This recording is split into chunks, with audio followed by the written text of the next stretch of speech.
Hello everyone, today we talk about medieval Far Eastern warfare between the 11th and the 14th centuries for our sort of Eurasian, not only also Mediterranean, African warfare, a regional warfare series that I actually exhausted because essentially with this specific episode, not necessarily video, because this is going to be very long, right? You understand Far East Asia here entails China, Korea, Japan, etc.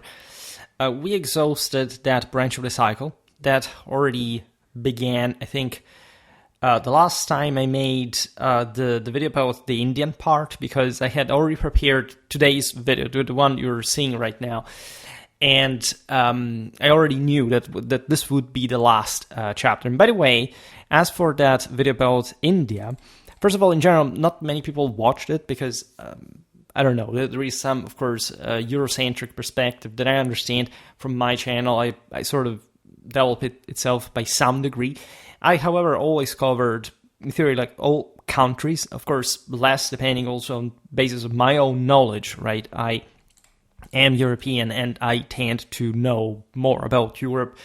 Even this is slightly different in considering the different paths across Eurasia and the other side of the Atlantic. I know much less about American history to begin with, but this does not mean that I'm not going to cover it, and it doesn't mean that I hold any particular favoritism as long as I can prove at least that one particular topic is sort of more important than another for some reason. This is not what I'm here for, especially for this video.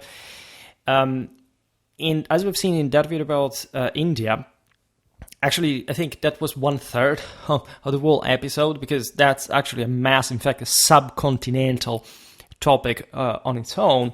And since I made scarce views in the first part, I said, okay, I will basically use this.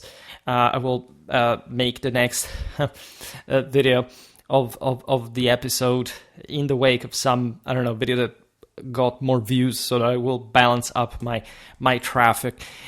This is probably going to be the same for this. I don't know, maybe I'm going to get more views, and at that point we can maybe just directly pass to the other episodes. I think I could have structured this in different ways, because today I don't know whether I'm going to end China.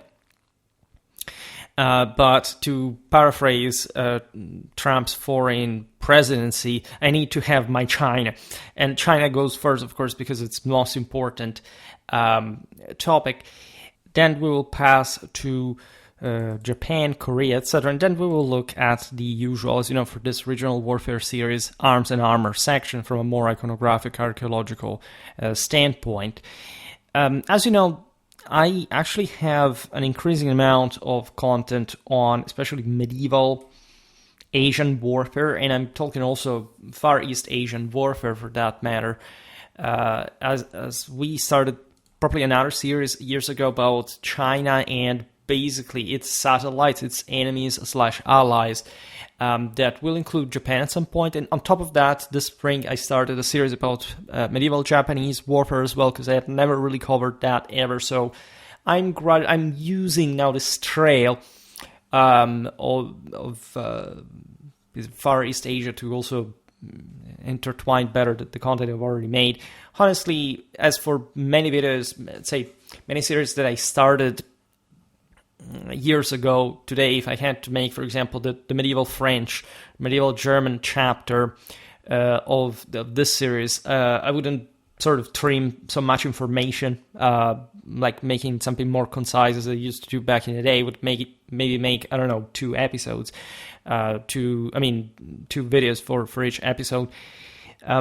But you know that given, first of all, the fact that you don't really understand this, because I don't really have series outlined in the playlists. Sometimes they almost overlap, but say if I make a video about medieval Chinese warfare, you're going to have lots of different stuff from different series, etc. So you're not really aware of the machinations behind Schwerpunkt's content organization, aside from what I'm telling you that may even be boring, but it's also a way to say, look, there is plenty of stuff that I've already made, so never presume at this point that I come from nowhere with this knowledge and further elaborations. Then, of course, it's important to tell you what is coming next, because at least in that case, when I finished the original Warfare series branch, I introduced properly basic history, like not just military history, not military history in general, like all modern and contemporary times, which shall really help the channel gaining some further traction and glue together much other content we made about just warfare, because as you know, I basically cover generic history, other than, say, warfare in particular, just basically for medieval and Roman history. We have to expand on Hellenic history, Hellenistic history, etc. And so it's a bit everything is ad majora in theory. Like on Schwerpunkt, we do not set any boundary, but it takes its time, right? And so we go slowly, but in this sense carefully. Today we talk again about medieval China during these centuries. You know that this original series revolves essentially around the properly the heart of the medieval civilizations, and basically from the 11th century so-called revival to the mid-14th century crisis, which is indeed the sort of the most iconic, representative, and also simply biggest system that you can see in action during the medieval millennium. China was already studied. We made a pretty hefty series about, for example, Mongol China, and we expanded on similar topics surrounding the same Chinese warfare. China stood obviously as the preeminent and most influential power in East Asia. We don't even need to explain why. When you look, however, at this picture, which is exemplified by the same meaning of China, it literally means like everything laying under heaven, so the universe itself, you realize that Chinese military forces faced significant challenges in subduing or maintaining consistent control over the Turco-Mongol nomadic groups along its steppe borders. Right? In other words, China was taken over by the Mongols while Europe wasn't. I made some videos explaining why. It's not much just the distance. People, that of course is very important for medieval technology, communication, logistics, and so on. But it's not really, the geopolitics, first of all, does not exist. But let's say if the Mongols had some, capacity to, had there been a China, let's say, in Europe likely, things would have gone differently. But that's exactly why they didn't in reality. It may be like a sort of axe-cat concept to just put on the forces straightforwardly, but at least I made enough videos to explain why the Mongols didn't even probably have the... They observed what Europe really was, and they immediately realized that there wasn't much to do with it, nor they would have had likely the chance to make any significant conquest other than the one that we see happening. Basically, just raids up to Central Europe, the Balkans, yes, but fundamentally maintaining direct control just of the steppe. I also made a series about steppe warfare in progression on the various waves of peoples from the Indo-European, the early Indo-Europeans to the Turco-Mongols down in the Middle Ages. We observed how these mechanisms happen. So Schwerpunkt actually dedicated and keeps dedicating a lot of space, or the proper space, to steppe warfare that are an interesting perspective in and of itself when you make a political, military, social analysis of especially the confrontation between the nomads and the sedentaries. So this is such an important aspect, not just in European, but also and especially in Chinese history, because at the end of the day, it's as if the steppe nomads had a much greater impact on China, or at least were much more successful in a strictly political sense with China that they actually were on Europe. Then you can make the case, of course, that China absorbed them in many ways. first of all, culturally speaking, that is kind of obvious, right? But there are very different dynamics from the ones you see with Europe, and also a very different philosophy and worldview that inform the same Chinese military as we're going to describe it today. In fact, this difficulty against the Turco-Mongols persisted in China until the introduction of firearms in the early modern era, and or at least it is something that we can appreciate from a tactical point of view, because as we know also from the western parts, namely Timofeyevich, that was basically the Tsarist Pizarro of the situation, we know that pike and shot tactics, as they had been modulated in Europe and largely how at least were applied by the Chinese against the nomads, were an unsolvable puzzle for the nomads that were basically beaten time after time. And meaning, like, the Chinese would never quite simply rule over, say, in a direct sense, having a direct control of the steppes, simply because civilization does not do that up to a certain point. The Chinese are also not the Europeans really in their modus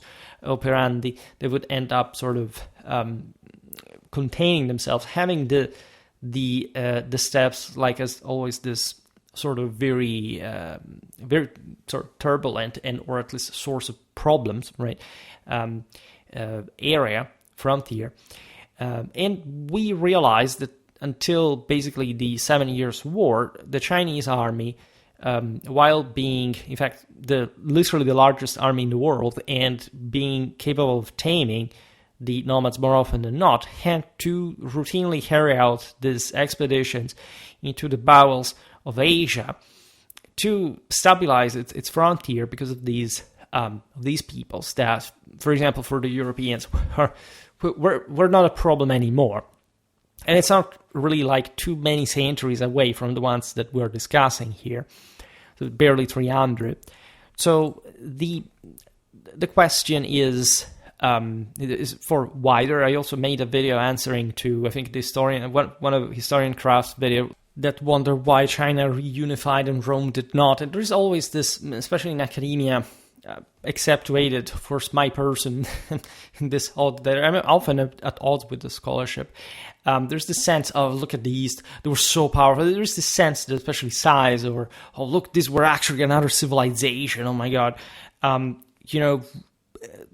Sort of overly emphasizes how, for some reason, stable these peoples were. So if you really look at China, there are some reasons why it would be somehow easy to recompact, but it recompacted after cyclical crisis that engulfed the whole system.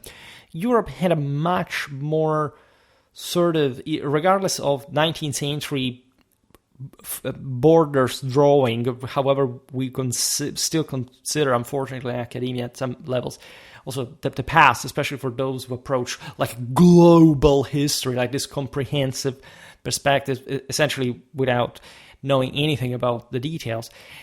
They don't see the radical continuity that Europe had within itself, regardless of the fact, yes, that there were different pieces that called themselves in different ways, but that actually developed an incredibly cohesive and successful European identity that is, I would say, ever more relevant today and can't quite. And people like to get past it, especially because of, again, statal nationalism, statalistic, nationalistic ideas, without realizing what kind of pneuma, what Holy Ghost permeates the greatest success of the Indo-European conquered lands. And this is something that should be understood also as far as, for example, like this basic example, like how many problems the Turco-Mongols really gave to China as opposed to Europe, and how that problem had kept persisting, and how much, like, not just a unitary political name does not actually mean like less civilizational substance of compactness and especially stability in that system. But this is a topic that, if anything, for China is always important to stress. Nevertheless, again, at a military level, this evidence persists in quite sort of macroscopical fashion in this case. Interestingly, a recurring theme in the same Chinese military history is that these steppe peoples who successfully conquered China, by the way, swiftly embraced traditional Chinese defensive strategies when they in turn were threatened by other steppe groups. And of course they did, because they were not stupid, and because of course China was the civilization, was the superior culture. But at the same time, it was really broken through, owned, permeated by these peoples that left their own mark, and essentially dictated a direction, at least during different times of Chinese history and warfare, that really put the entire Chinese system not in tatters, but in trouble, for sure, where this never happened to Europe to begin with. So again, reflect on this obvious realization. We also made so many videos about all the various Mongol groups that settled basically into what would be some frontier areas of northern China, and they sort of adopted much of Chinese warfare, including infantry. Right, that at large in the steppes was not used, polyracetics, right, artillery and so on, and it's something that also the early Genghis Khan had to really cope with, not much against the Chinese, but against other Mongols that had already opened the path to China in that regard, and that initially even bit him because of that sort of more civilized background, but still, again, suffering the same political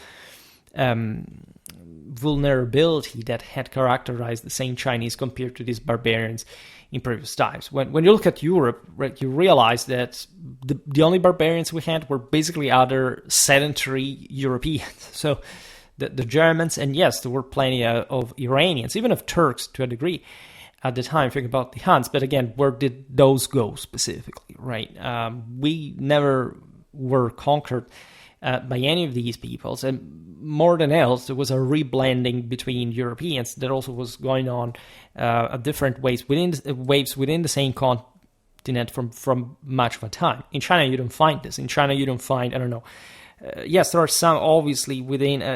If you look at the smallest scale, yes, there are dynamics like the guys from the from the mountains, from the more warlike, whatever, but something like in Europe, where you have, for example, northeastern Europe sending routinely these waves of peoples, also from Central Europe at waves settling in other places. Think about the Celts, the Germans, and also the Proto-Indo-Europeans themselves that had settled basically in some parts of the continent for a while. Then they sprang out into other peninsulas or islands of our continent. So it's something really new and different. It tells you how strikingly sort of more militarized Europeans were, how much more of a warlike culture we were, regardless of the fact that, again, when you look at China, that there is definitely by scale, a comparable civilization, military, technology, whatever you want to consider that, but with a very different spirit that we tend to sort of neglect, right?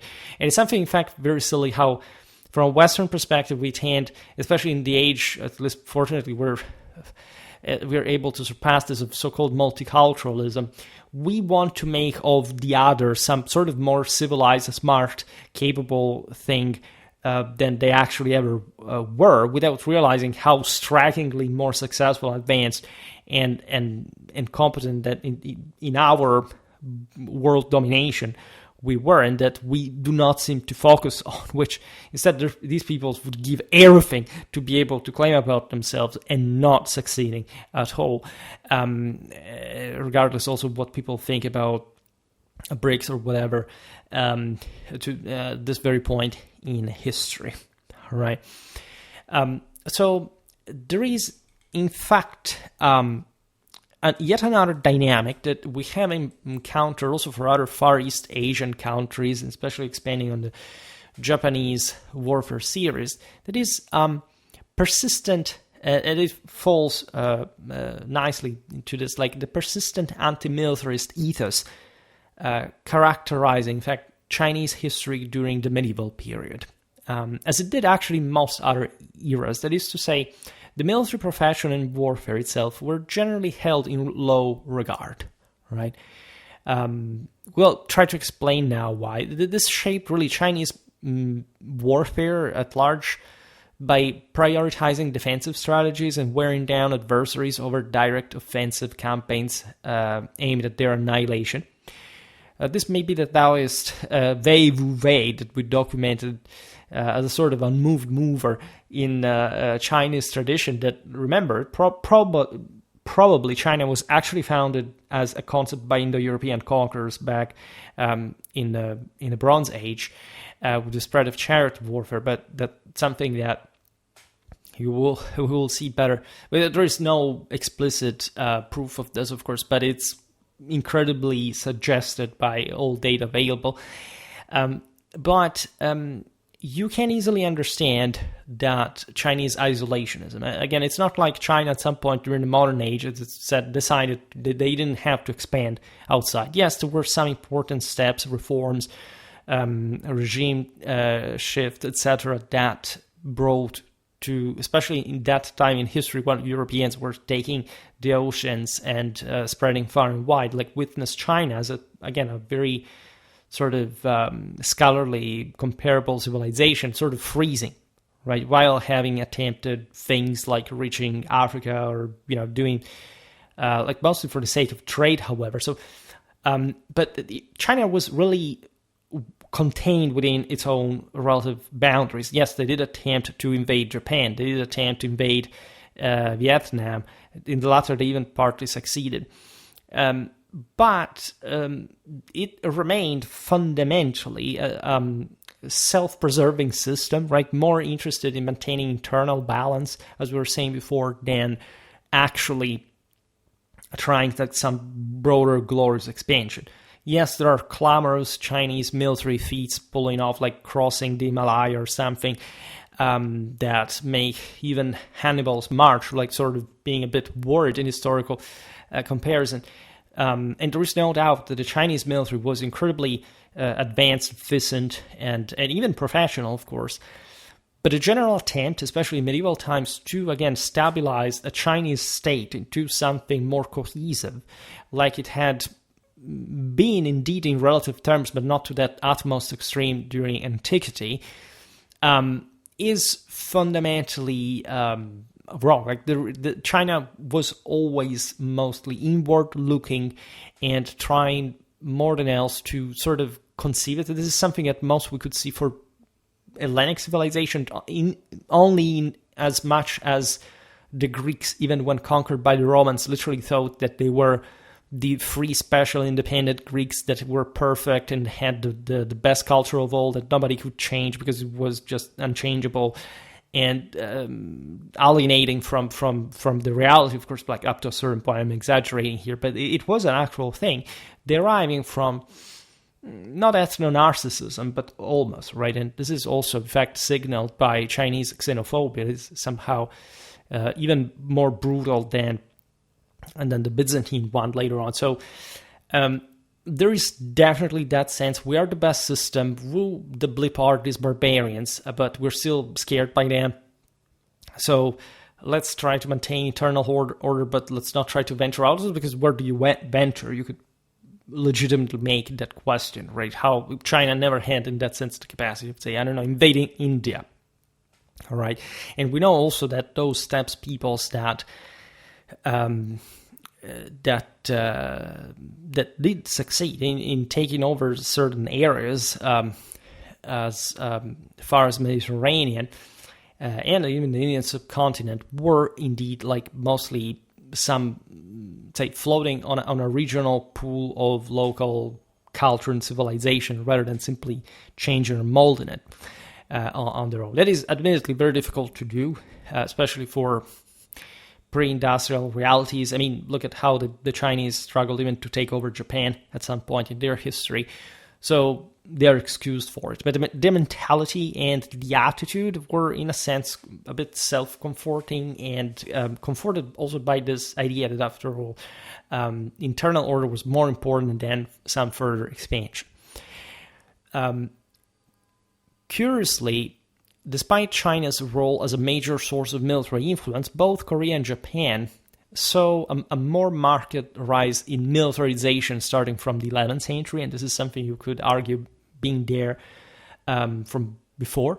What is really striking about Korean and Japanese warfare is that regardless, and that's also why geopolitics is BS, regardless, in fact, of the distance and in even the relative discontinuity of contact, especially for Japan, with steppe peoples, and compared to China in particular, these cultures, again, Korea and Japan, were much more influenced by steppe warfare down to their own feudal level, that in that sense was more warlike, right, as you could see, like a European one, than China, that still somehow had morally, in some cases materially exhausted its vast demographic bulk of peasants that mostly worked to maintain this staggering bureaucracy, and also actually an army that at some point, again, still during medieval times, was really impressive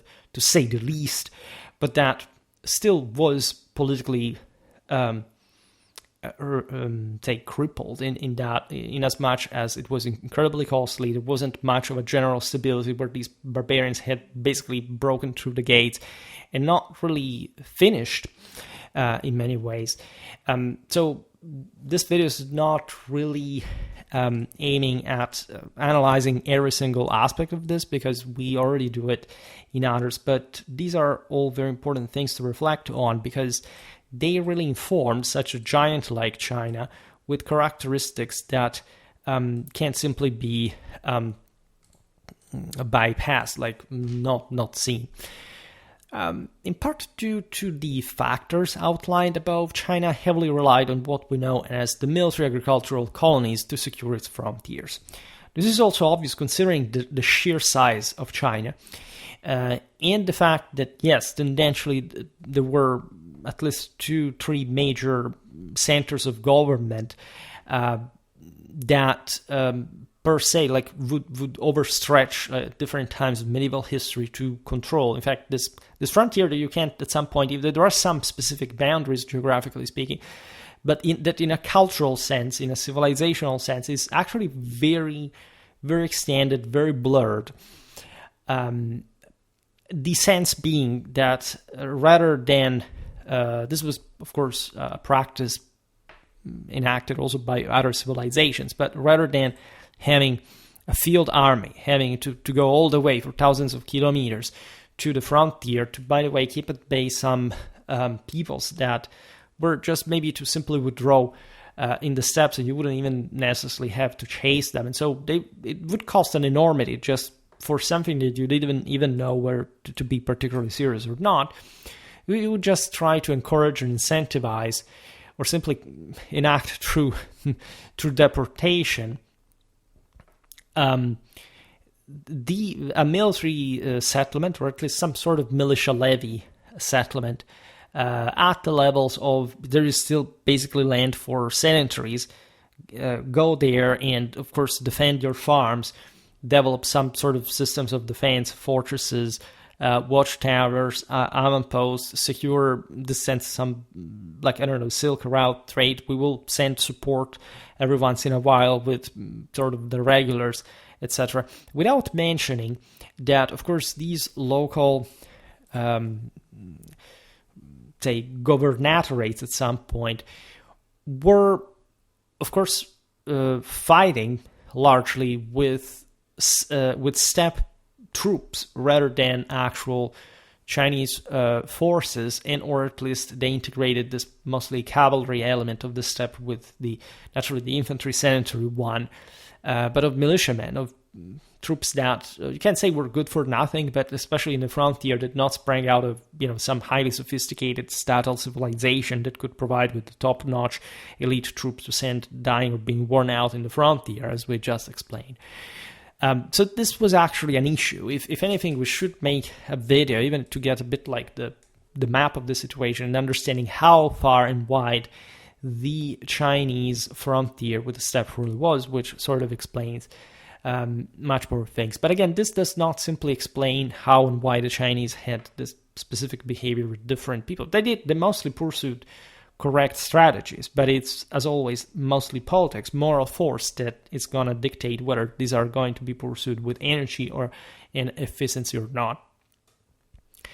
Now, the aforementioned colonies, a time-honored practice, gained even greater prominence during the Song dynasty. We're talking between the 10th, 13th century. I actually have a video incoming on that, especially if I get my older computer back from repair. The disk is safe. I had prepared some of those, but I have an autonomy of a couple of weeks before I have to use the ones that I'm preparing now, and there's this gap in between of those videos already prepared that I don't know when they're going to come back, but they will come back, don't worry.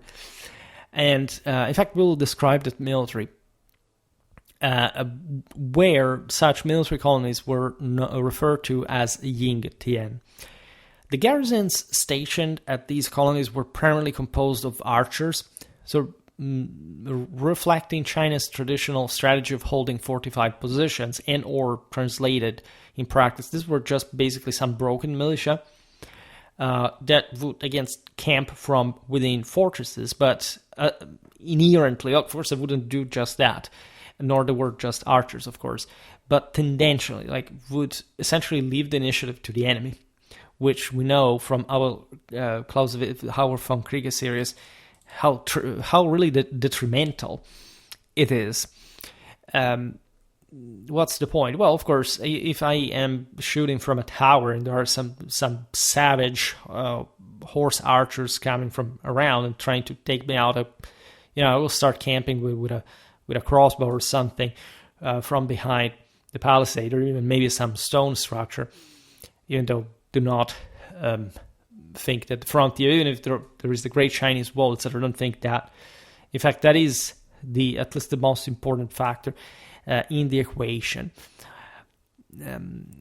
Obviously, militia levies in the frontier, China and the steppe would also be, again, not particularly florid from a social point of view, so that's why archers were apparently so prominent. But of course, the full pack of cavalry, heavy infantry was there too. Control of fortified urban centers that were mostly more far inland, but there were some important cities also in the frontier, was a cornerstone of Chinese military history for thousands of years, leading to the development of highly advanced siege engines and counter sieges techniques that we will surely look at in some dedicated video to the same. Also in this case, everything is good, very advanced technology, etc., but you don't really have necessarily the preconditions for having this system holding these cities not to be eventually open the gates to the conquerors, and or simply collapsing due to the collapse of the state it was defending, its army. So this happened multiple times in Chinese history, regardless also of the local rivalries, because those did definitely bring to these collapses more often than not. But at the same time, again, if you have such an enormous system relying on a military that basically rests on a single sort of on a narrower political basis, and at some point this fails for some reason, large chunks of China are simply going to be alienated to rise to further destructure the centralistic system at some point, even though, again, there are civilizational ups and downs in the process, and it's a bit like a roller coaster. Now, the Song dynasty was a particularly innovative period for siege engineering and weaponry, it seems. Devices such as stone-throwing catapults, anti-personnel projectiles made of hardened clay that shattered upon impact, intricate scaling in mining equipment, and early incendiary and noxious substance technologies were not only detailed in theoretical texts, but also actively used in combat. Except for the theoretical text notation that definitely speaks of a very advanced Chinese culture, to say the least. All these technologies, tactics, and etc. Were known by other peoples. Besides, the Chinese seemingly imported Arab military engineers especially the ones specialized in the use of mangonels. This is kind of interesting because we often talk about the Sino-Avar trebuchet or something that would have been imported by the Avars into Europe, also on the basis of the Chinese influence, which is perfectly the case as possible. But during the early Middle Ages, gradually, like the Chinese, not simply needing like foreign engineers, but somehow preferring them during the so-called Islamic Golden Age, for reasons that may be a matter of further political tightening of the elites, but also maybe some kind of simple demand, market availability, like because of the aforementioned political upheavals that did not necessarily provide every single sort of chunk of the various Chinese states warring against one another, necessarily having the assets to invest in and prefer just to get from abroad. Chinese metallurgy was exceptionally advanced as well, with steel production achieved by combining wrought and cast iron dating back at least to the 5th century. This is also very important. We will make more metallurgical history, but it is also in comparison with various culture. By the 11th and 12th centuries, however, the aforementioned method was surpassed by cast decarburized steel, which was considered superior. Much of this advanced technology spread beyond China's borders as well, though sophisticated civilizations like the Islamic world and Constantinople did not merely adopt Chinese innovations, but actively contributed to a two-way exchange of knowledge as well. Consider, just today I was preparing a video on the Theodosian dynasty, and I was making, getting some images from Visigothic treasures and archaeological finds in the Carpathian Basin at the end of the 4th century, and it turns out that some of these splendid artifacts displayed some Han Chinese influence, interestingly enough. These were just basically Germans, surely influenced by other groups from the steppes, but still like showing how actually close like the cultural distance between the two ends of Eurasia actually was historically. So we should never actually think that at some point these extremes needed to simply rediscover one another. There was always a very strong contact, and especially when we talk about military technology, we should always understand what was going on basically in other parts of the world, because likely, especially in Eurasia, obviously enough strong evidence of this mutual exchange exists, particularly between China and the Islamic Middle East, as we were recalling before. And as seen, I'm also preparing a series on Eastern Iranian warfare, also Afghanistan, those places. That's incredibly important to look at certain contexts, at least through the continental part specifically. And this is, by the way, seen in the striking similarities between, in fact, the Chinese and the Middle Eastern military treatises at the time, which strongly indicate a shared transfer of military technology.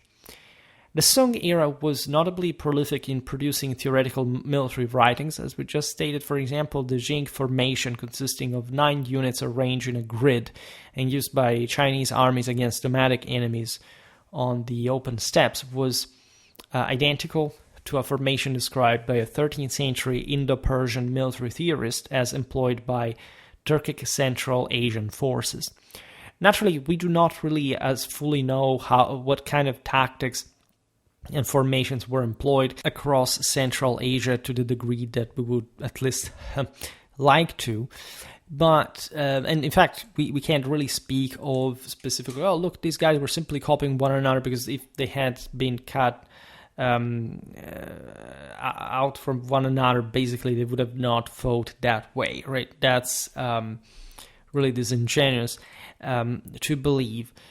We also know to an important extent how and why certain peoples fought the ways they did. And the reason, especially this is like a pan-Eastern thing to a degree, at least something that from a Western perspective one can starkly notice from our much more critical, sort of rational and in that sense insightful sources production, that such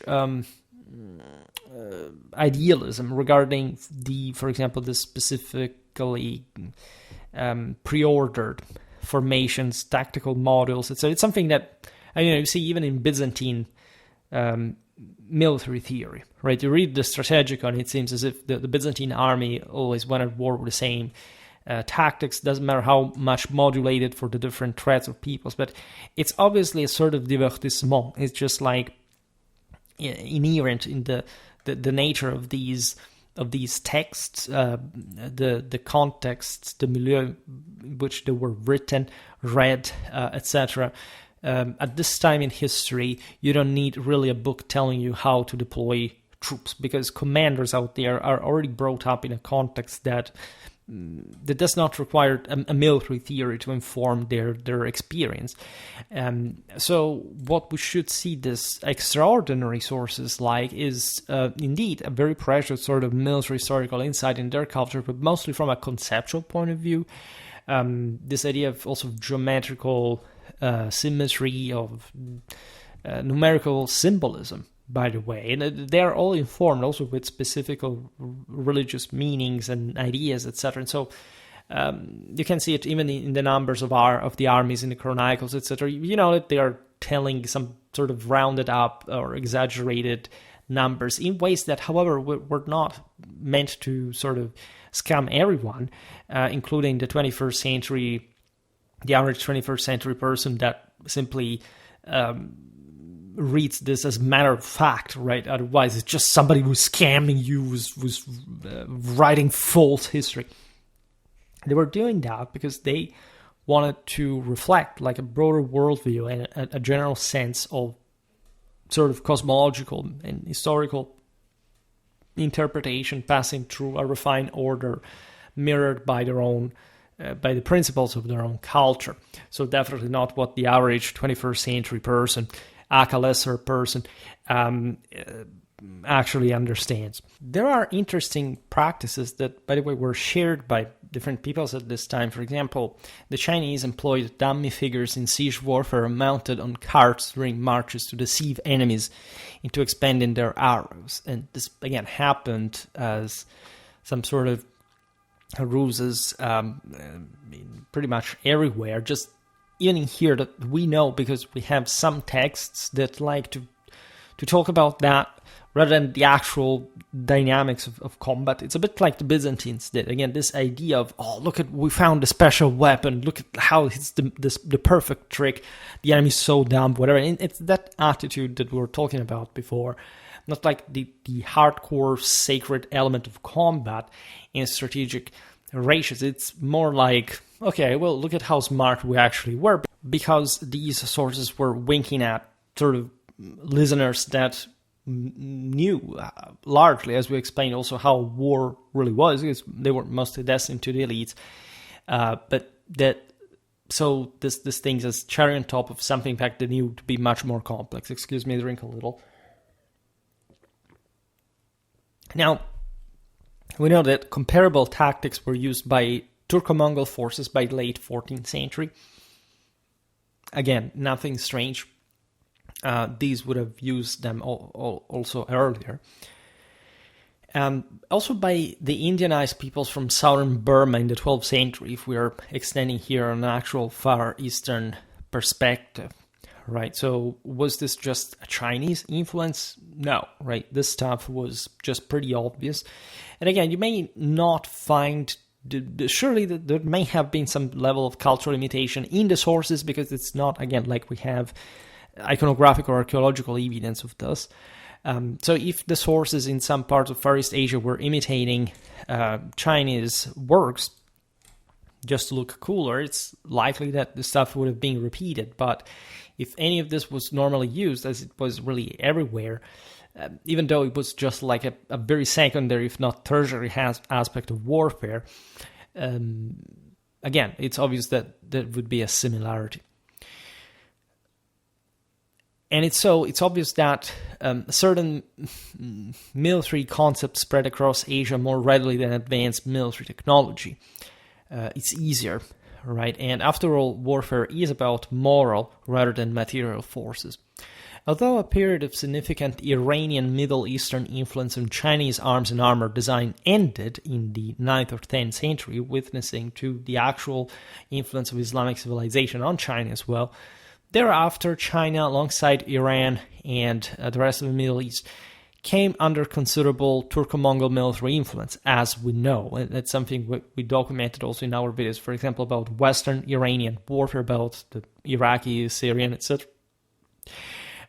This was an age probably of Turco-Mongol takeover in the Islamic world, military-wise. Think about the Ghulams, the Mamluks, etc. Nonetheless, such exchanges did not diminish China's consistent superiority over her neighbors in both the quality and quantity of its armaments.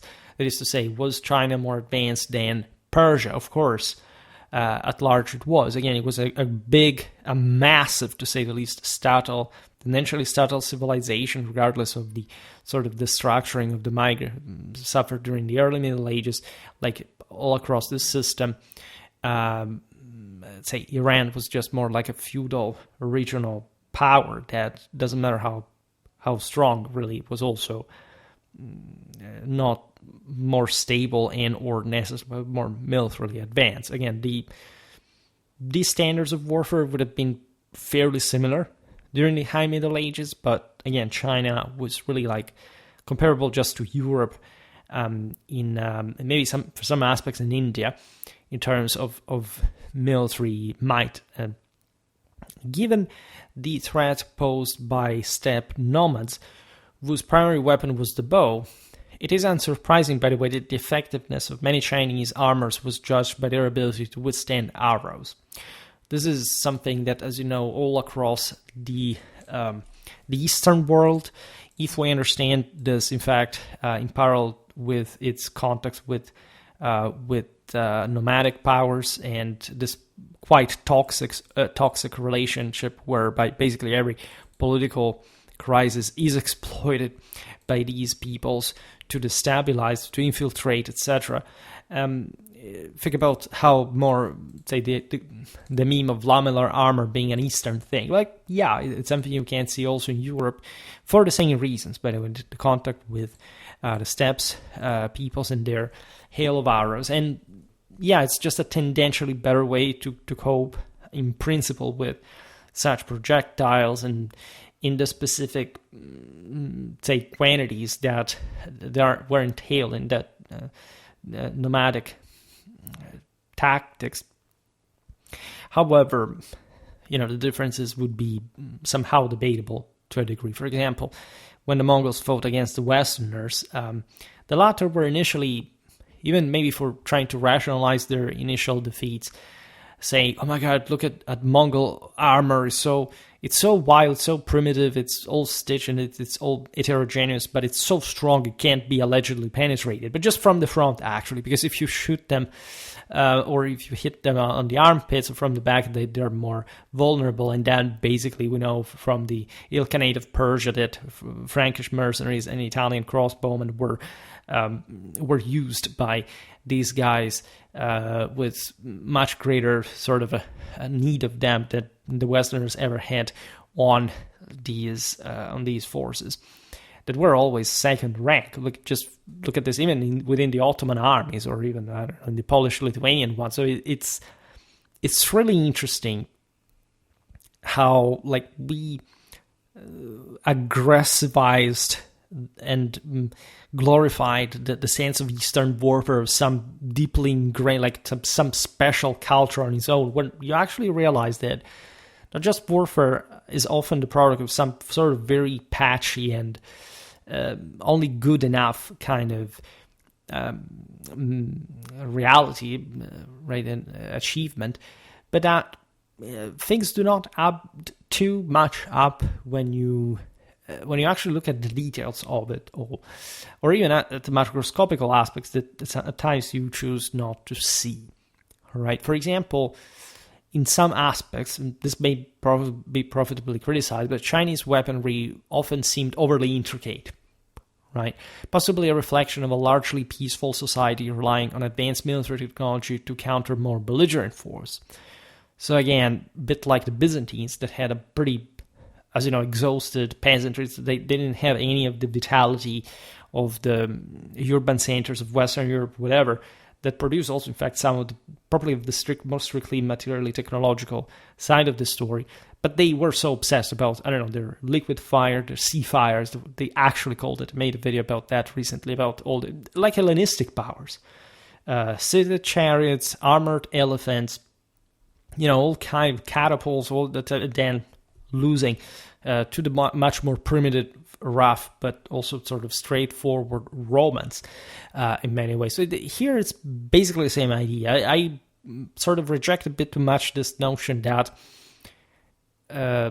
China would have not had this military ethos as actually one of the sort of most intimate and central aspects of its own, in fact, imperial culture. They were largely essentially a Catholic empire in probably the traditional meaning of the term.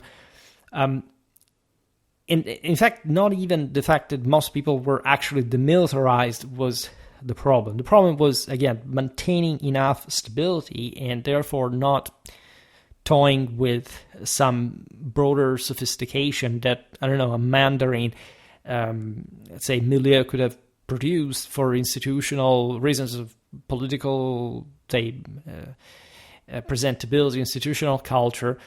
And in fact, the great problem that we have here is the source, as always. Like, that's a bit, of course, a wall that can be permeated, but also one that doesn't let you see too much. Like, it's not like we have an understanding of 11th, 12th century China and Chinese warfare as we have of the same period in Europe, where we have an overwhelmingly larger scale of sources, not just in quantity, but especially in quality. And so, again, regardless of course, the abomination of communism, the distractions of the regimes and so on, in general, it's more likely to presume that the Chinese military was largely competent and that, aside from some, again, different flavor in broader philosophy and military theory, they were, again, comparable to, for example, European forces, the ones of other advanced civilizations. We have this prolific sort of Chinese show of their own technical achievements. For example, even basic weapons such as infantry spears and pole arms appeared in a wide array of shapes and sizes, many tailored specifically for use against cavalry, by the way. And as far as we understand, and even by studying Mongol warfare in its Chinese sort of connection, we realized that Chinese infantry was actually pretty darn good, or at least the levies sucked, right? And they were surely worse than the very well-trained peditas, for example, about Western Europe. But indeed, when a Chinese state was standing, it was able to properly train, supply, and arm a consistent amount of probably large infantry formations. Hell, they were pretty tough. And part of this stemmed from the aforementioned, if you want, even that sort of defensivistic mentality, having a strong infantry to counter cavalry, to create a screen to keep out, especially those horse archers of the steppes, having combined arms tactics, pikes and crossbows, for example.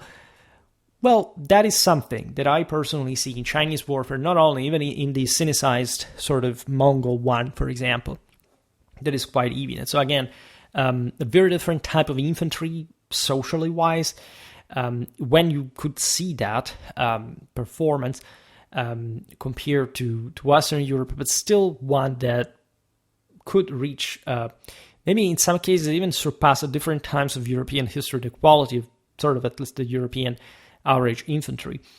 And this is, again, very interesting, provided that, again, the wide majority of Chinese infantry were just poorly armed peasants, more often than not. Like I've always disliked as a medievalist, specialized in military history, the meme of the peasant going at war just with his pitchfork and whatever. And in fact, aside from the fact that it would have more functional weapons easily, at hand, what we, if anything, can see that is that the average European infantryman was better armed and better trained, right? Even when he was a peasant than the average Chinese one, though. So it's always a matter of, it's not like they couldn't produce that highly qualitative infantry, but in terms of cost-benefit ratio compared to Europe, say, how feasible was that? It seems that China was lagging a bit behind, mostly due to political and social issues. Again, not any particular military technical deficiency. On the contrary, maybe even too much, sort of emphasizing that aspect because they tried to improve. The technology improves a lot, especially in times of crisis, rather than and it can be even moments of expansion, depending. For example, if it's a political crisis, there is a lot of war, etc. But also, like, for example, in late antiquity, like, technology was applied, at least from a Byzantine perspective, more than in the previous early Imperial era, because things were good at the time. So if things go bad, sometimes you want to invest, like, refine these things, because the whole picture is not good. And so the system is not that good to begin with, regardless of how sort of technologically advanced you really are. In all this, the handheld crossbow, in which China held a near-regional monopoly, remained largely unchanged. This is because, in many ways, the Chinese had been developing these weapons a bit more in advance. Like, as you know, they were more prominent in ancient Chinese armies than would be in European ones, where you see them mostly just in late antiquity, but they were a thing actually also before. And later, like, it's not like the crossbow was ever reintroduced in the high Middle Ages. It was always there, even the Picts in the darkness of the 8th century. Their 8th century iconography, they displayed them. It's a bit like the famous Chinese halberd, right? That was actually a pretty demanding weapon because it had 3 distinct functions that required an important training to be used. This, again, doesn't necessarily mean that this technology was turning into something particularly advanced. Just to make an example, the most advanced type in Europe we had the most advanced type of weapon, like the so-called bill, especially the Italian version that had 4 distinct functions, like fracturing, puncturing, cutting, and hooking, is still some sort of it's an important weapon to them to be capable of using individually. But for example, you don't stop cavalry charges with that. Like, the only way you stop a cavalry charge is with a pike. We know the Chinese had pikemen; they stopped cavalry charges with those. Also because, again, everybody stops cavalry charges on foot only with those, right?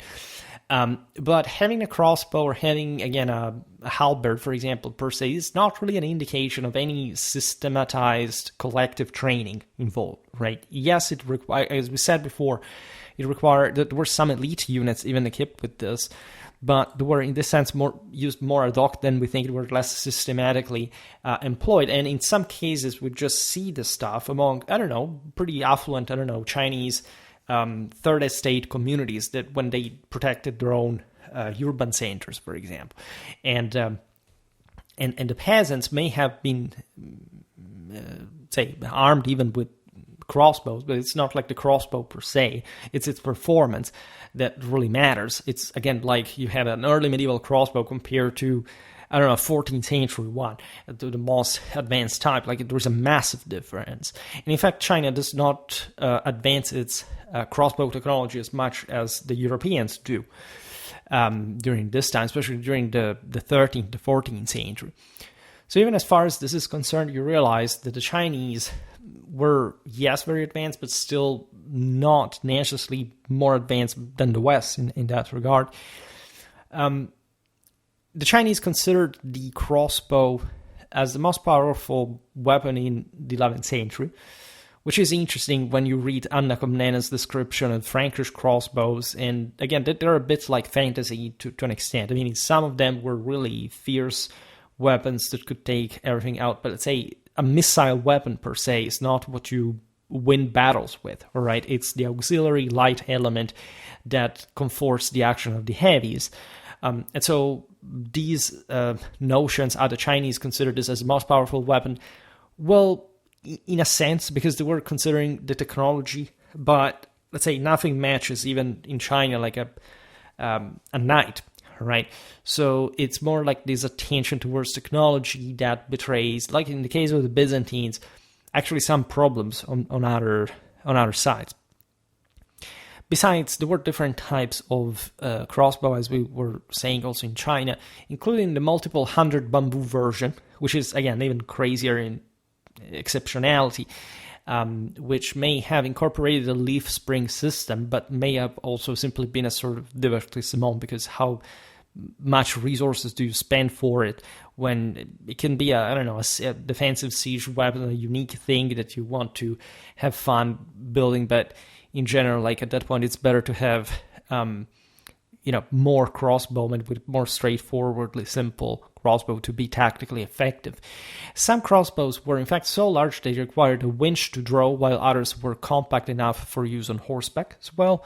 This is also kind of normal, and Chinese horsemen were particularly skilled also at the handling of different weapons. At the same time, that's yet another very interesting indication, and again, today we're not getting in the full details of it all, but the notion that that step heroism as far as individual equipment was concerned, meaning what you could say, admittedly, in the sort of much older times when, the cataphract could combine also the missile element, etc., here may have theoretically survived in the sense, not in the step version, etc., but the notion, again, that a bit like the Byzantines, right, of the 6th century, 7th century, made a bit about the cavalry of that period, that by the manuals should have been trained for decades in every kind of weapon, right?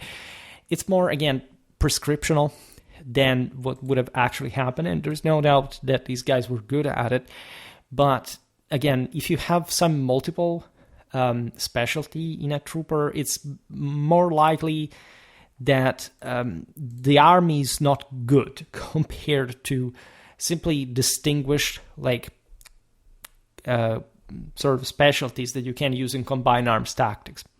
Just to make an example, the Sasanian army was stronger than the Arsacid one, all right? The Arsacids had that heroic Parthian cataphract that still used the missile element together with a shock one, which means that individually, also just from a psychophysical point of view, it had to be something incredible. But this did not match, say, the later Sasanian combined arms tactics, where you had even lighter cataphracts with just half cataphracted horses and horse archers separated that could sort of work a bit like hammer and anvil, or at least something less, that metaphor better used for the Macedonian phalanx. But the understanding combined arm tactics, what I mean, because it's more effective, and you need, if anything, a bigger state, some more training, more resources devolved to that to get to effect some greater result. The Chinese crossbow proved most effective when used by disciplined infantry formed in ranks, which we do witness in Europe in the 13th and 14th centuries. I am actually writing an article exactly about at least a battle where this happened in quite effective ways.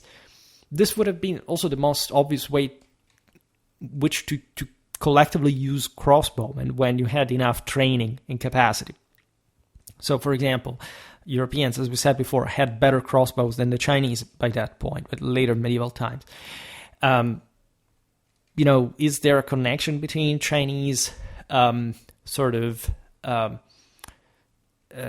ranks fire in alternate order just to maintain a steady fire on the enemy, keeping him under pressure? It's likely that whoever used this would sort that out as the best way to go if they had the collective quality to perform that kind of tactic, right? And again, let's not, especially during the 13th to 14th century, there were lots of Europeans in China, so it's not like they would have not known, but again, having the means, and not using them on your own entails basically people are stupid, and we know pretty well that people, especially in the past, were not stupid in particular. And these concepts would have been kind of obvious for any condottiere or anyone, having like his 2 cents kind of ABC understanding of how tactics are supposed to work. So we shouldn't be so amazed by that. By the way, we see something similar to Battle of Arsuf with Richard Lionheart cavalry backed by Italian crossbowmen against, by the way, Ayyubids, which in this sense were, as we've seen, also in contact perhaps with China to a degree. So while multiple shot crossbows mounted on carriages may have existed, magazine-loaded versions did not appear until much later. This is applicable, let's say, to Europe as well. We know that there was a lot going on technically wise, but up to a certain point, we don't really have the actual iconography or need proper from their side to tell us how it worked and how effective it would be. Also because, again, artillery was just some sort of secondary thing compared to the broader picture. Chinese polyursatics surely influenced the rest of Far East Asia. We know of a complex and not still fully understood multiple crossbow, combining the power of 2 bows for a single shot, described and illustrated in treatises known as far as Indochina by the late 12th century. We're talking still the same old technologies, so here we don't even understand without any other specific iconographic or even simply documentary explanation or even archaeological find what this kind of weapons were actually about and whether they were sort of functional or not, so thus used widespread, etc. But it's remarkable, however, that in Indochina, of course, they would, it was remarkable and as unsurprising at the same time that in fact in Indochina they would use sort of complex, they would talk about at least complex Chinese siege engines, stone, projectile throwing machines, and so on. This is, again, completely normal. Lots of experimentations always occurred. We have to distinguish what is, again, in the manuals, especially in this era, and what is on the battlefields in the sieges. Since at least the early centuries of the first millennium, China had employed man-powered beam-sling stone-throwing machines, which likely, again, existed already before, which had continued to evolve over time to these kind of more curious exemplars.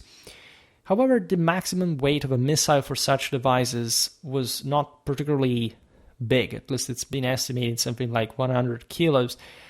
It may go in parallel to what we see later for the development of firearms. Europeans used them mostly for explosive power, the Chinese for incendiary one. So it may be that since, as we explained before, like once you broke one specific center of resistance, you could simply swarm across this enormous territory. Like probably the emphasis on siege warfare was more reduced. We don't find incredibly powerful thing like our monster trebuchets, for example, like in the West. This may have been due, again, to the lesser degree of fortification across China compared to feudal Europe. On a smaller scale, we see the Shu Pao, or hand mangonel, reportedly developed in China in 1002, but again, this stuff existed since ever. Again, if you look at the Sino-Avar trebuchet, we can call it in different ways. Like there were already more advanced things around from Chinese background, etc. In any case, during the early Middle Ages, also simpler forms had become popular. This Shu Fao was mounted on a single pole, could be aimed in any direction, was operated by a single individual, which, as you understand, also was not like this tremendous weapon. It was more like playing squash. In any case, this compact mangonel was used to good effect in short-range trench or urban combat.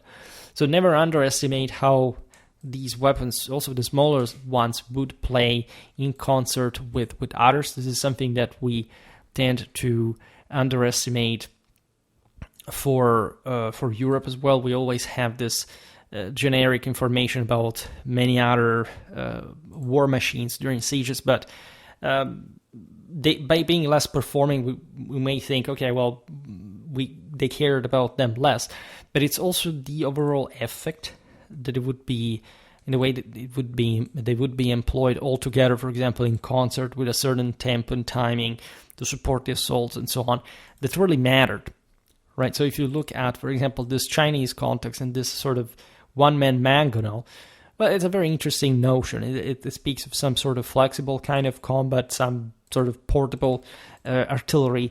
And again, it's pretty ingenious. Again, it's not like the Chinese, as we've seen, did not really have their own ways that are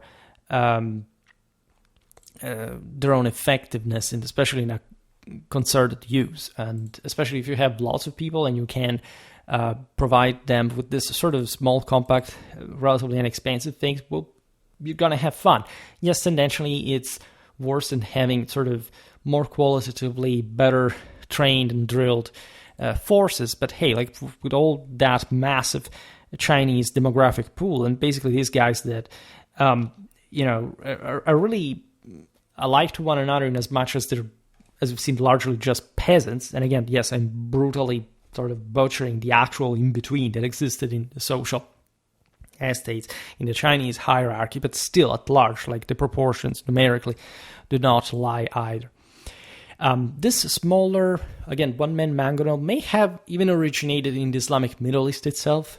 In fact, there is a similar device, the luab, that, in fact, we're practically sure would have been used earlier in time. Again, explaining also why and how certain types of technologies developed historically is, let's say, requires some sort of straightforward and ad hoc explanation.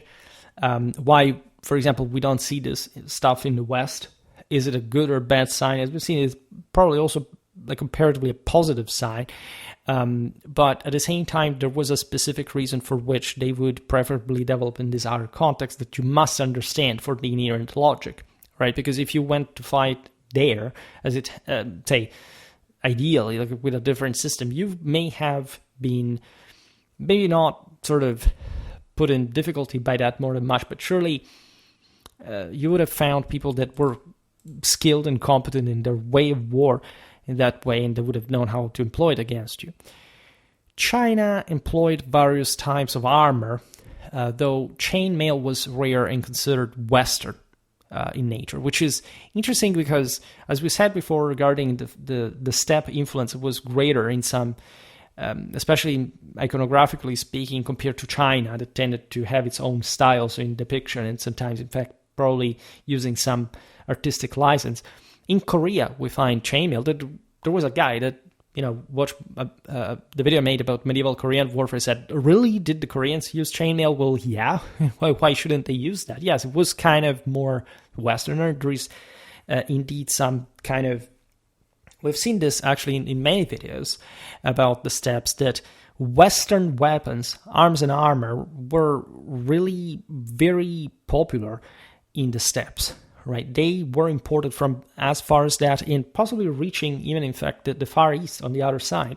Maybe not, let's say, as single pieces, but as designs. There is no doubt about this, that even certain, again, artistic licenses, think about the Ruthenian emulation of Byzantine art, or Byzantine art itself for that matter, actually hiding the fact that they had much more westernized arms and armor than we used to think. And in this sense, the Chinese would consider chainmail, for example, as barbarian, because it was considered like some more allogen element to what had historically been in this broader, relatively, say, not necessarily isolated, but as you know, contained and somehow homogeneous system in China, local, right, national, right, Chinese, if we can so say. And again, consider that the Chinese literally think to live in a universe within their own. Of course, they know that there is, say, the Roman Empire, that there is medieval Europe, etc.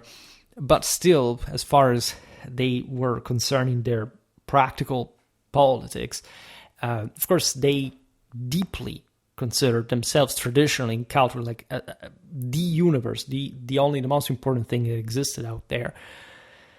And when we talk about this sort of Western influence, we're also looking at Iranian or Middle Eastern stuff, right? So that chainmail is something, as you know, tendentially spreading in antiquity from the steppes, or possibly even from Europe, because we frankly see things even before the Celts, etc., that became sort of more famous for them, even in Etruria, right? More or less at the same time we see them, I don't know, in the Carpathians. So Scythian origin is usually credited, but again, the way it developed more in the West. So this eventually came to inform other cultures in the Middle East as well. So you understand even there the reach of the West in some ways.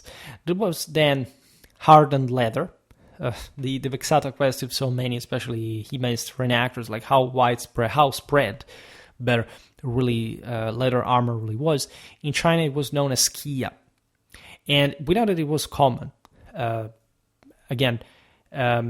common than metal, apparently, according to Chinese sources, which may not necessarily tell it all, but here we may think even some more generic umbrella term also for, I don't know, stuffed, sort of padded armor, organic material that is also somehow difficult to recover. By the way, we have also enough arms and armor surviving from, say, 18th century China or Tibet or whatever that we understand iconographically being basically the same that were used in the Middle Ages.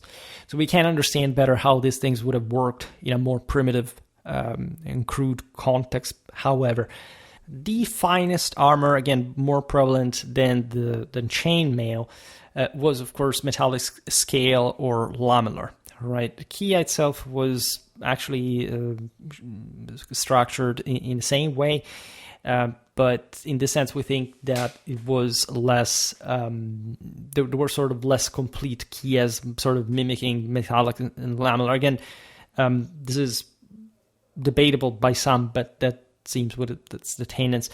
Now, in later periods, lamellar armor was referred to as Tiecha and was likely the most prevalent form for some time. A uniquely Chinese innovation was fabric-covered metal scale armor, reportedly developed in the late 8th century, which may have influenced Turco-Mongol scale-lined armors, and this has been said to have in turn contributed to the development of later medieval Western European coat of plates, brigandine, and jack armors that we'll also describe better in some other videos. I'm personally skeptical that at least this was such a major factor, but indeed, like at least certain ways to put things together were surely influenced by Eastern customs and, however, stemming from the particular needs, probably Western panoply in later Middle Ages. And again, we made plenty of videos about all the various sort of regions in Europe in some depth, observing this, realizing that actually the Westerners didn't have anything really to learn apparently from the East in terms of arms and armor development, especially in, say, starting probably from the 12th to 13th, the 14th century. Early medieval China's so-called rhinoceros armor was described as consisting of 5 to 7 layers of thin leather stitched together and often lacquered, closely resembling layered leather armors discovered in the 12th, 13th century Fertile Crescent. Besides, this would have been similar to the Mongol one, and it's partly what we were describing before being described by the Westerners when they met with the Mongols. The advantage was having some sort of pretty courageous, adherent, and in the sense anatomically ergonomic armor with relatively cheap material. The layers here were many. Like normally metal ones were maximum 3 for probably the heaviest kind of, I don't know, Nickephorian cataphract, and some just ultra heavy elite Western one. Of course, here we're talking leather, so there would be several layers. But they may have not been, in fact, so effective as metal armor per se. In fact, this type of armor was not widespread, really. It's not like this wasn't shrewd in some ways. The Chinese apparently experimented also a system using multiple layers of folded paper. The paper was first developed in China. And this was, in fact, noted during the Tang period, where that basically happened together with paper production, but became more typical of Song armies. And we'll see this, and again, the extent to which these methods were used in horse armor even, which appears primarily lamellar in illustrated sources, remains unclear. There were also relatively, again, these were not particularly sophisticated ways in terms of actual protection, but it's rather in the sort of material culture that produced such designs that are remarkable. Horse armor, which was just mentioned, was critical for Chinese armies along the northern western steppe frontiers, as most horses historically did not really have much protection at all. And so if you have hails of arrows coming from everywhere, the horse is very resilient, but also very vulnerable, very fragile, at least very delicate. And the Chinese had to do something about this. That Imperial China had imported also steppes breeds into China, something very scientifically done, also the large-scale level to cope with these steppe horsemen. As well, think about the Fergana horses. I also made a video about that in the Persian cavalry horse video, which was in fact from places like the Fergana Valley and the Tian Shan. I mean, places where probably the finest equestrian cultures had evolved. However, this was true in general also for other armies, and we understand that horse armor in general was rare, right? Also the Crusaders fighting against the Seljuk horse archers, etc., did not necessarily need a big deal of horse protection. At least we don't see much of it in the sources. We know of caparisons, we know, of course, of some, especially chest, head, chamfron protection, etc., but pretty late in time, and especially for the heaviest type of cavalry. And again, we shouldn't overestimate missile warfare in general. You can't really stop cavalry charges merely by, shooting at even unarmored sources. And so even for the Chinese, this is really in line with what we see in the West, more or less in the same time. The spread of caparisons of like horse armor in general is later, and possibly slightly earlier than in the West, but again, not by a quantitative degree, as far as we understand either. To an actually an actual hardness in protection. Besides, in fact, this Chinese horse armor adhered to the Turco-Mongol steppe style. I mean, they had taken it just from the steppes, and we know that those horsemen were pretty light to begin with. So yes, they had pretty courageously armored elites, but those were few horsemen compared to the wall. We described in part this looking at Mongol armies, and apparently the most developed form of horse armor comprised 5 or 6 separate components for the horse's head, neck, shoulders, flanks, and crupper. Naturally, at that point, imagine even the burden that already the war horse was loaded with the, at this point, an equally heavily armored horse rider. So it's just for ultra-heavy cavalry. And the Chinese do not seem to have had like an overwhelming amount of specifically that, all right? The Europeans had a quite contained amount of that compared to the rest of, say, the troops in a feudal context, and they had actually pretty heavily armored knights, and to an extent, again, also horses, especially in the later Middle Ages. But when you look at it, horse armor was pretty scarce pretty much everywhere, and China does not seem to have been more heavily armored than Europe at all. The Chinese are believed to have long excelled in chemical fire weapons, particularly those used to repel enemy miners during sieges. This is a very important aspect of military engineering, actually. Explosive devices emerging in the early 11th century likely developed from these.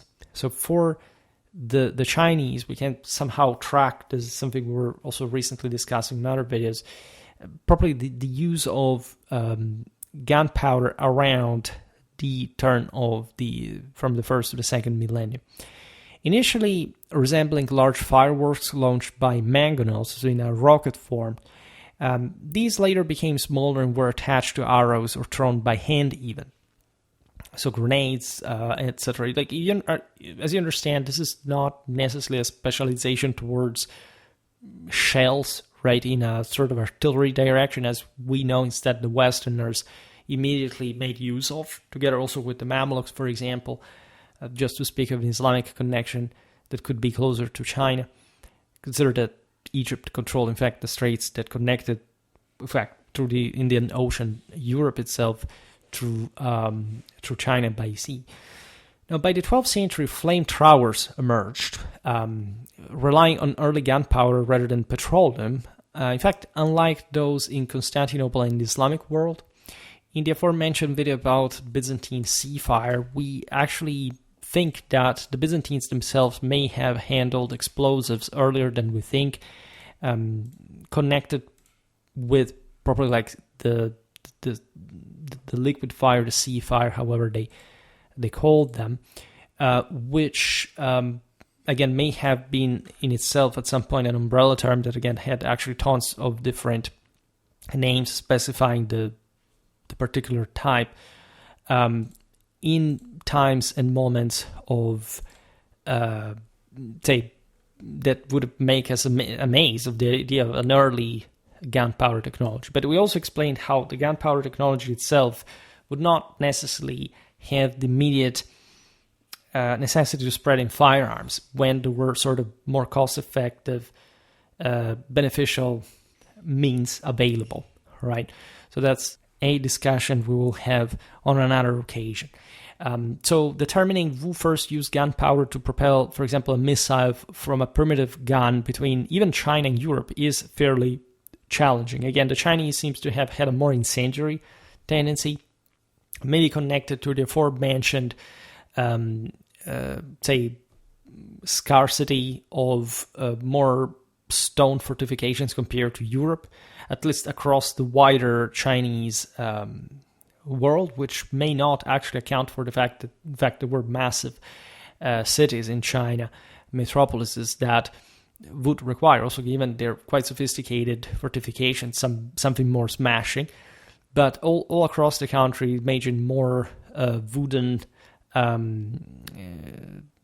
say, set houses, etc. Like I'm banalizing, but remember that thing we said about the one-man mangonel thing. This is similar, like less intensive force for some reason in China, distributed at a smaller level. So the incendiary thing, even with the same ingredients, would be sort of more popular for some reason than explosives as such. Although the Islamic Middle East likely learned of gunpowder from China, even though we don't even specifically know this, Muslims may have been the first to use it in an enclosed chamber, which you also don't actually know, but it's possible. The earliest evidence we have for China of such gunpowder, used to propel a missile from a gun is, dates to around 1259.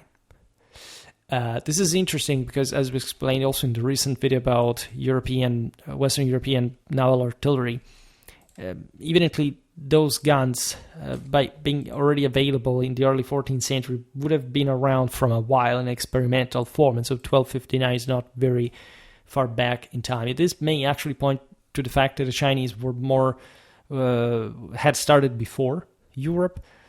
Again, it's to an extent, even compared to the Islamic world, is a matter of opinion to determine who started first. The important is how the direction that this technology took in different countries, and also you can reflect on how and why this took root in that different way, and also at different times. Because again, it seems unlikely that gunpowder was simply discovered anytime particularly close to this one.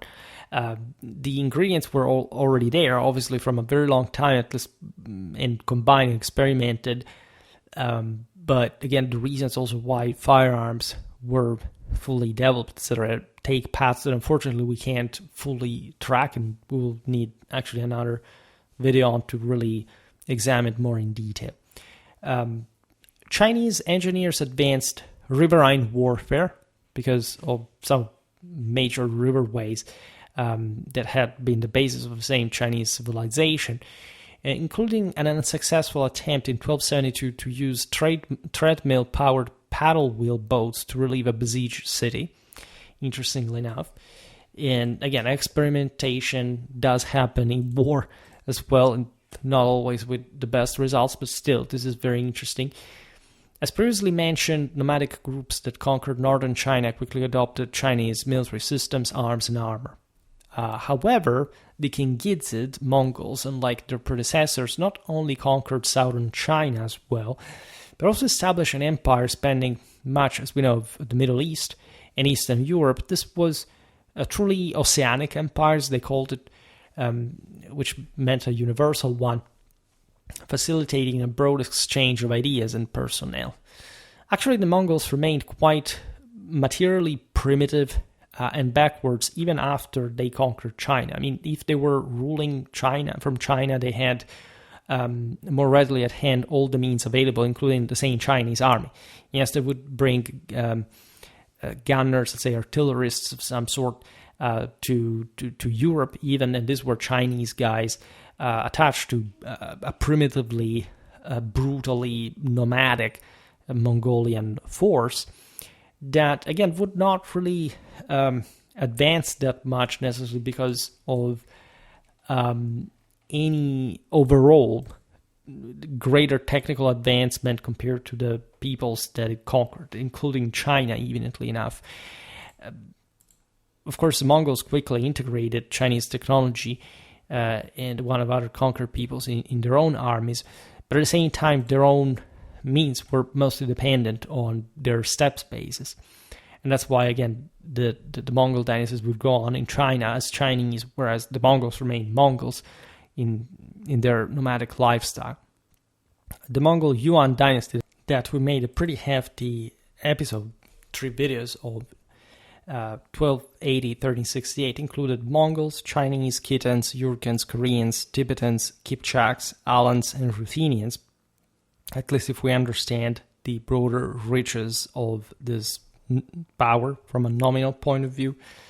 But the Alans, for example, were literally the bodyguards of the Mongol rulers in China, right?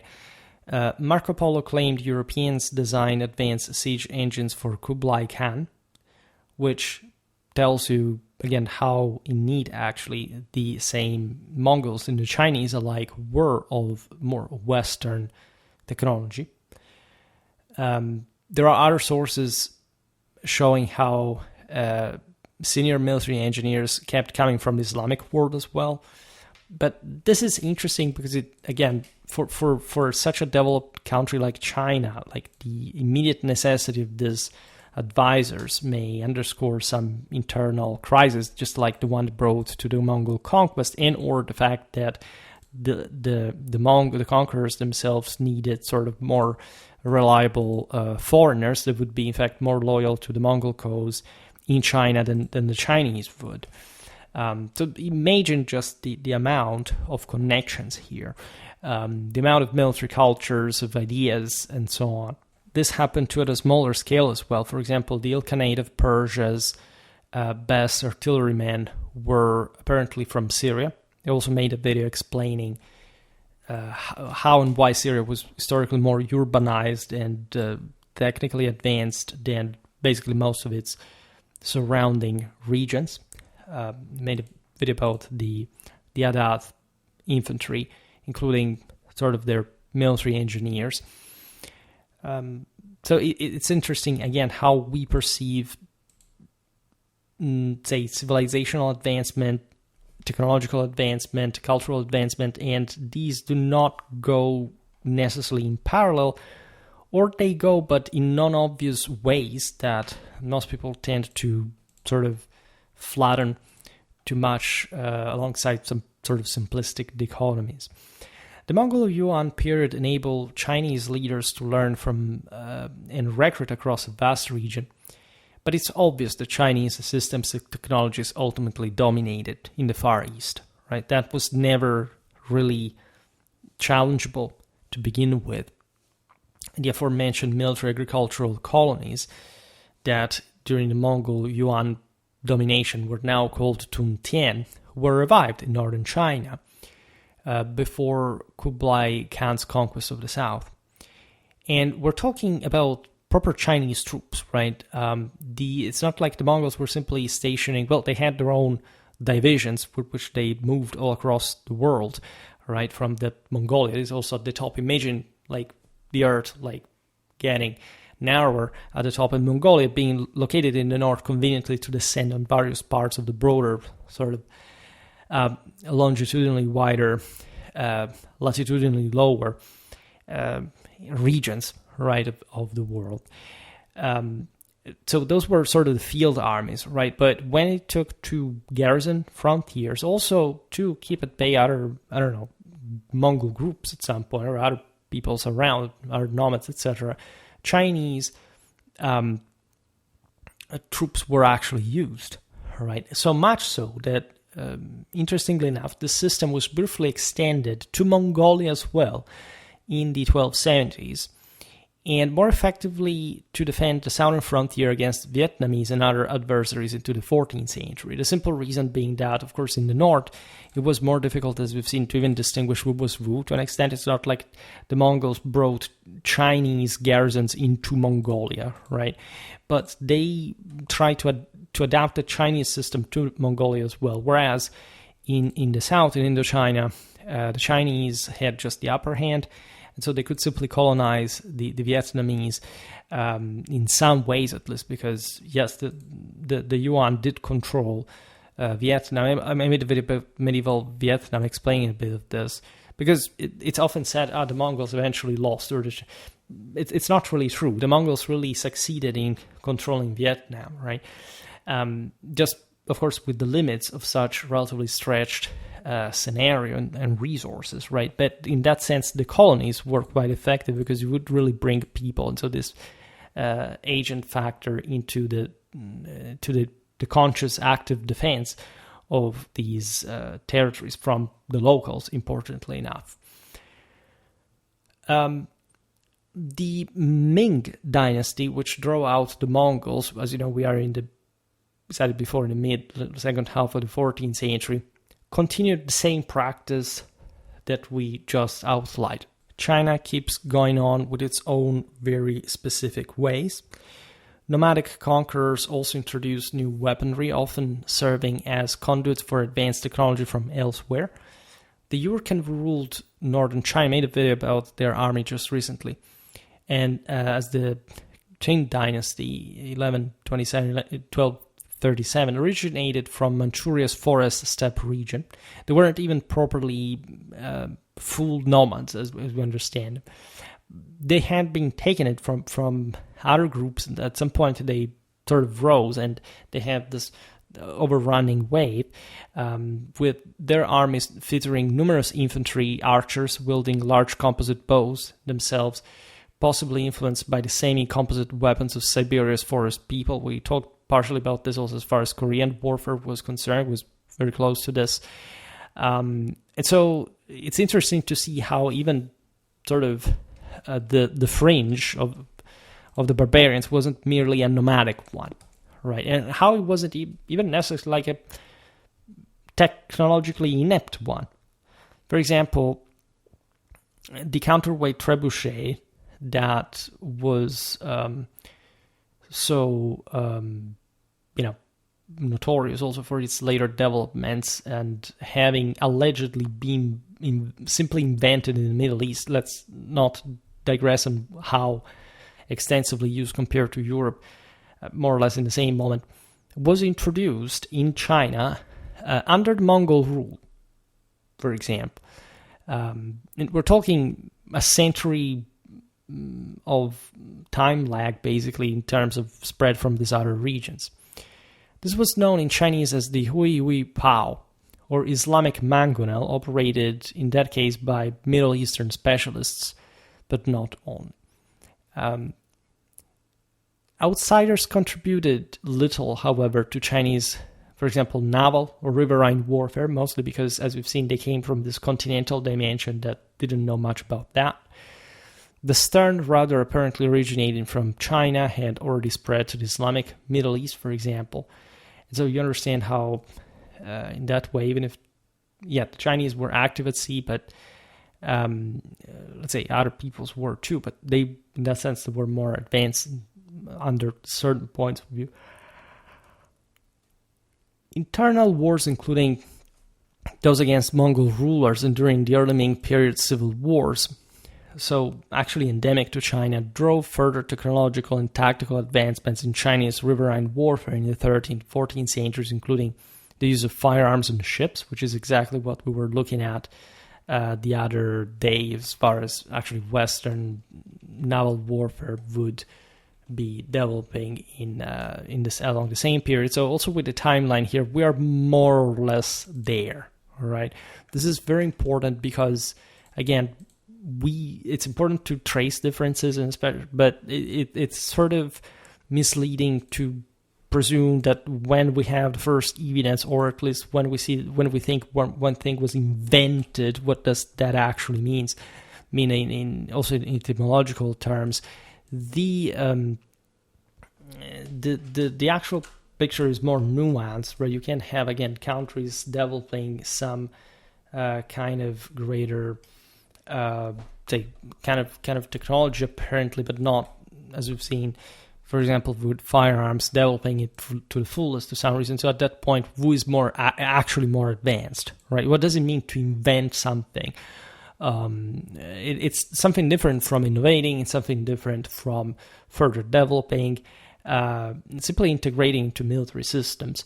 So today we have looked at this specific aspect of Chinese warfare. We will see in the next episode, in the next video actually, because it's part of the same episode, what was going on all around, especially with Korea and Japan, that obviously are sort of the most interesting. We will also talk about Southeast Asia, which is, of course, deeply connected with this. And again, it's not like geography becomes a real barrier.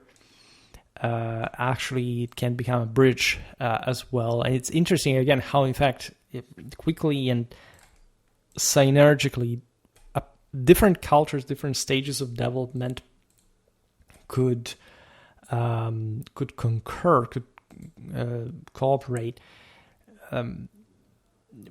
In fact, regardless of these differences, regardless of being, again, a great imperial style civilization with access to the sea, massive resources, and, I don't know, the Mongols in their primitive steppe continental reality. So, at the end of the day, civilization always wins. There is a further compaction through different forms, through different substance, but surely also connected with the stimulus that comes from these other peoples. Otherwise, civilization would be stagnating, right? So the question is also realizing that these are immense topics on their own, and the fact that everything should be correctly evaluated with in-depth videos specifically on each topic is the reason why we make this more general ones, right? You know that on Schwerpunkt we definitely and routinely discuss these topics in depth, but we also must sort of have a more comprehensive look, because the impression, frankly, is that whenever you make these videos, people do not appreciate what you can get from them. It's not simply some sort of relative say information about these people, so how they vote. It's what you can gain methodologically from this historical analysis and how you can apply it to other systems, right? Especially the comparison between Europe and China, in my opinion, is rigged by cultural factors in the West that in China they don't even have the means to elaborate on such ideas, but to always presume that for some reason the West was backward, because these ideas came from people who hated the West in the 1970s, the 1980s, where this kind of historiographic, technologistic, materialistic interpretations were rampant, but without assessing factors like, I don't know, politics just per se, or culture, doctrine, or at least trying to squeeze them into some sort of, again, culturalistic, like making sort of a caricature of the same and betraying the fact that they properly distance themselves from a more coherent understanding of the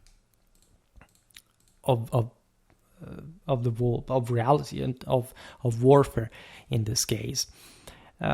Naturally, again, this is just like the first episode. We could have never made it to cover the entire thing we have to discuss in one video, but this was just for China, for the Far East Asia. I will not insert it in the title. I will just let people discover this, because it will come, as you will see, in fact, in different parts, which makes it sort of more homogeneous. And again, for such topics, however alarmingly so sort of big enough, right, for as an introduction to this kind of warfare. Again, they're very important topics. We'll come back on routinely by finishing this episode in different pieces, because otherwise, again, it would take too much time again, it would take too long, like to sticking to the same topic, right, video after video. And I will use this videos just instead strategically, just like I've done for the Indian one that is parked here ready for the other to tranche, so to say. There's always really a lot to say. I really appreciate the fact that you are into the topics that I provide you with. Of course, there is always to cover, and I know how to make some videos spicier, more viral, at least for people to click on it.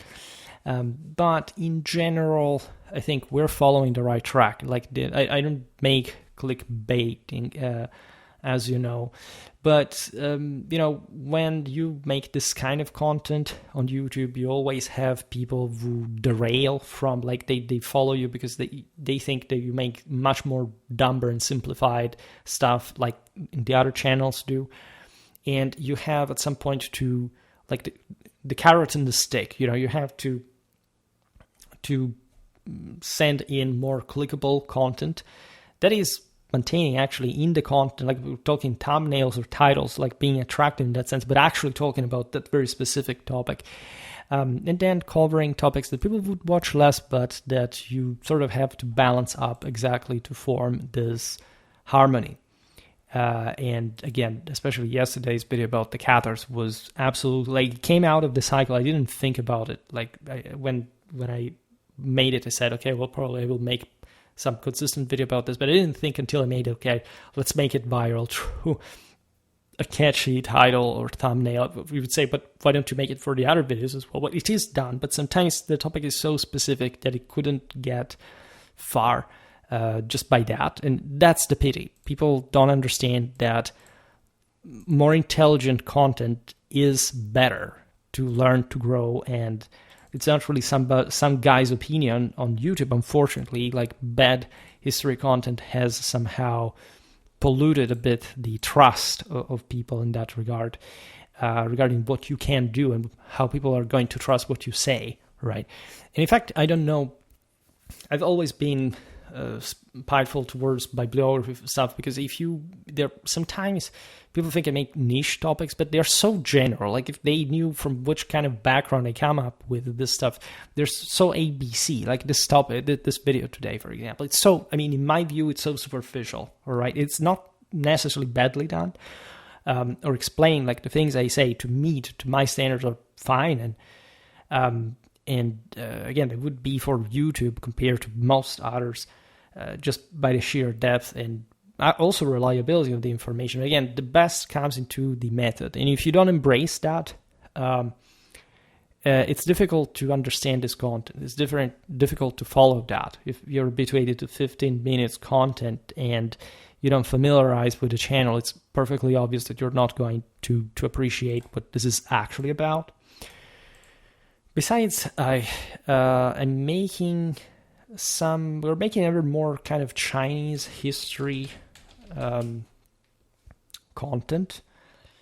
This will not perhaps go under the Chinese umbrella, but the Asian warfare one, because in theory, at least from the title, we made only 6 videos about medieval Chinese warfare, and 9 considering the Adden.